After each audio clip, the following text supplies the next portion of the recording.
Ayan. Oo, Joy and Akihiro, kasi parang kung di ako nagkakamali, we started before pandemic pa yata or during the pandemic? Before pandemic. Oo. Paano yung chemistry nyo before, then ngayon sa movie, kasi parang sa nakikita namin, kahit first time yung magkasama sa isang movie, ang lakas ng chemistry.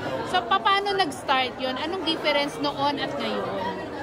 Siguro po ngayon, syempre ito na yung last namin, iba na yung pag kami kasi ni Majoy nung nabalitaan namin nagagawa ng third movie na itong 12 days, hindi na kami nagdalawang isip na gawin itong project na to.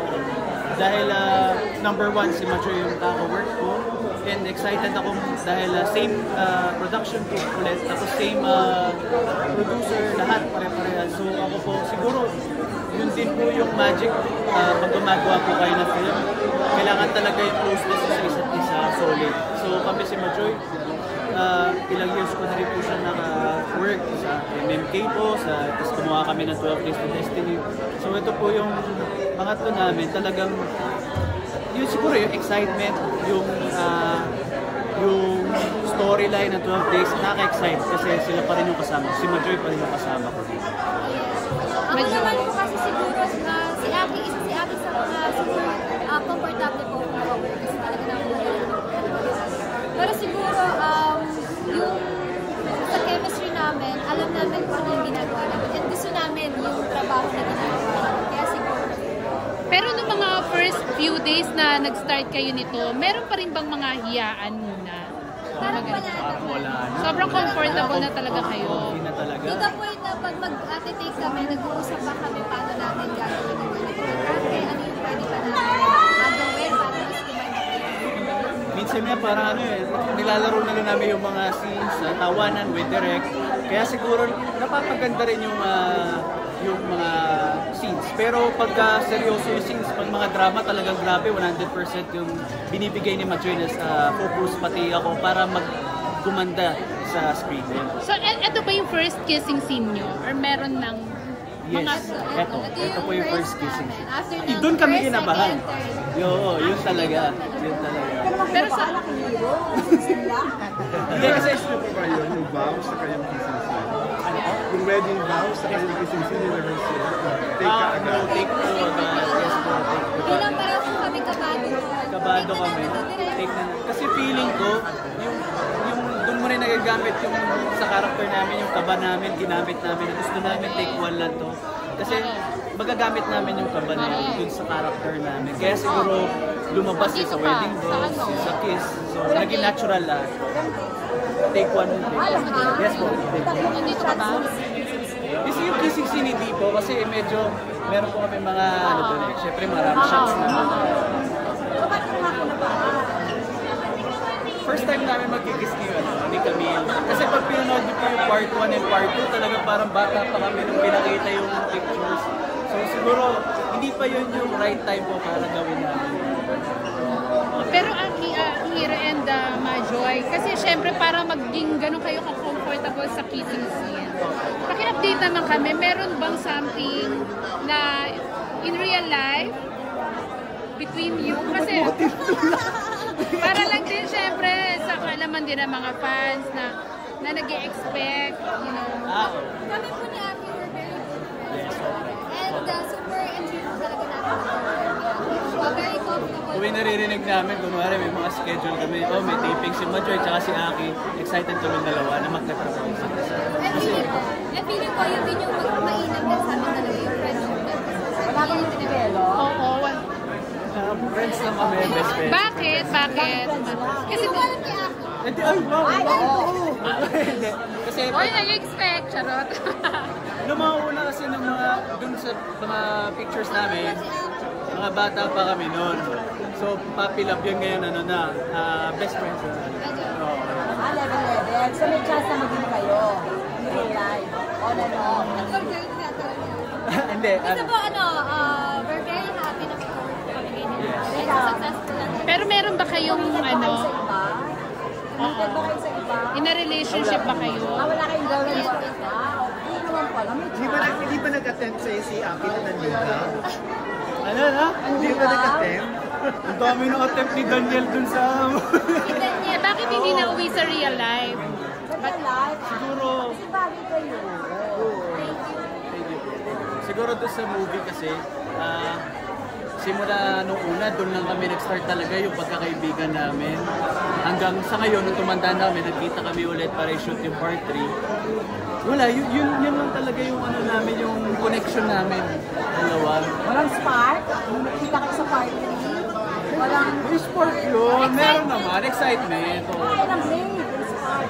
May blades pa.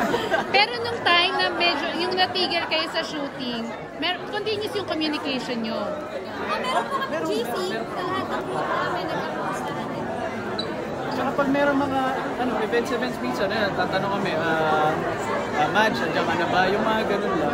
Para kunwari, pag nagkasabay kami dumating or malate yung isa, at least may magsasabi. So during na ginagawa nyo, wala kayong naramdaman na parang, yun nga, na-develop? Kasi usually pag magkaka-love team, di ba ganyan na-develop? Hindi kayo na-fall? Sa amin, mas ginuna po namin yung work para na-focus ko sa work.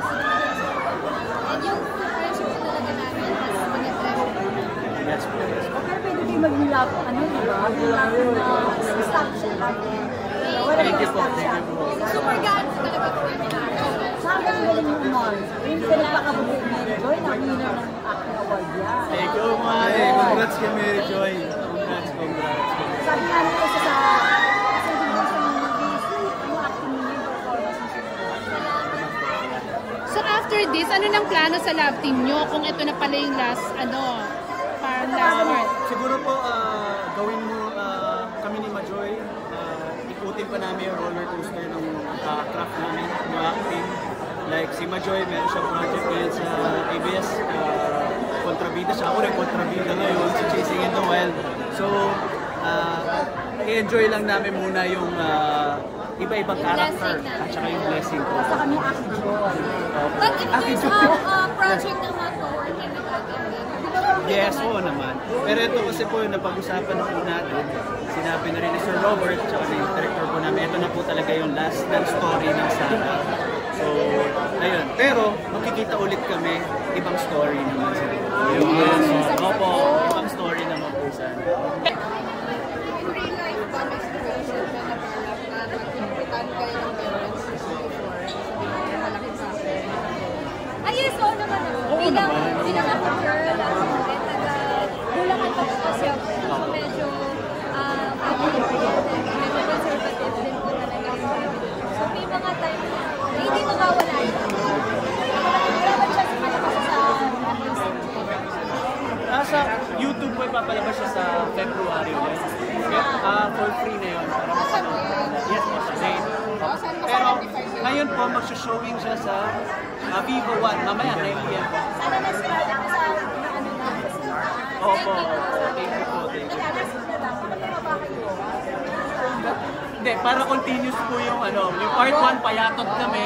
Si part 2 may Haggard, tapos pangatlo. Parang ano yan Harry Potter. Di ba ganun sila? Masasawa ka na. Ay, hindi pa. Wala pa. Opo.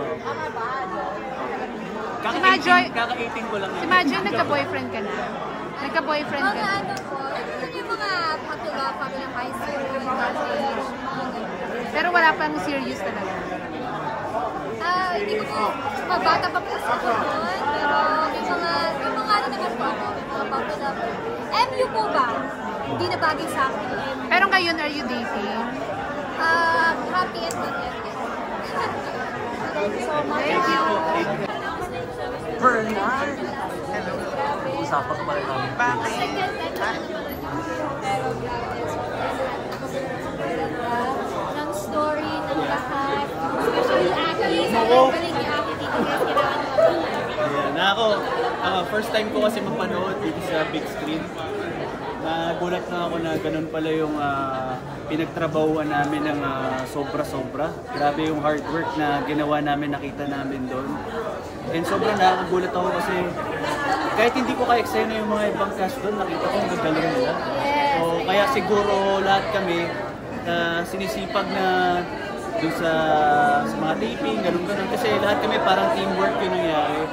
So ako, medyo nakakagulat lang yung dulo. Dapat nila abangan yun. At dapat panoorin nila yon sa Vivo One. So maraming salamat guys. Thank you sa lahat ng mga pumunta ngayon nag-support sa premiere night ng The Last 12 Days. Thank you.